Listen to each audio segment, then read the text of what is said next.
Le dossier judiciaire impliquant l'ex-président tchadien Hissène Habré est désormais clos, notamment avec la confirmation du verdict en appel le 27 avril 2017. Cependant, la question de l'indemnisation des victimes taraude les esprits. La Cour d'appel des chambres africaines extraordinaires a condamné Hissène Habré à indemniser ses victimes. Elle fixe le montant global de la réparation à 82 milliards 290 millions de francs CFA alloués aux parties civiles. Un ouf de soulagement pour les victimes. La décision d'appel a corrigé beaucoup d'anomalies par rapport à la première décision relativement aux indemnisations. Parce qu'en première instance, les juges avaient simplement alloué 15 millions pour les victimes directes, 10 millions pour les victimes indirectes, mais sans globaliser le montant total de la condamnation. Il aurait été difficile d'exécuter cette décision dans ces conditions. Mais en appel, la chambre d'appel a au moins nommé la somme globale. Donc maintenant, tout le monde sait qu'en exécutant, les victimes vont réclamer une somme qui est précise.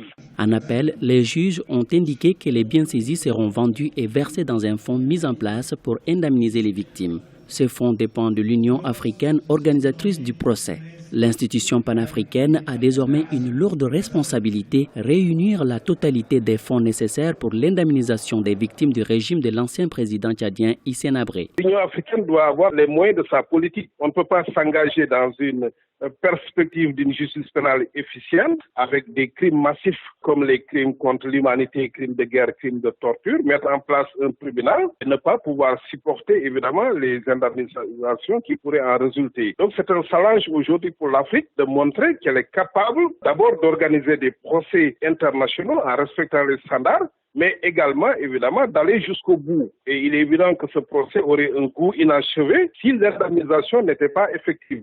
Dans cette affaire, il y a deux types de victimes, les victimes directes et indirectes. L'indemnisation prendra en compte tous ces aspects. Pour les observateurs, les États tchadiens et sénégalais devront contribuer afin d'inciter les autres pays à en faire de même. Les avocats des victimes prévoient de mener la bataille pour réparer les préjudices causés à leurs clients.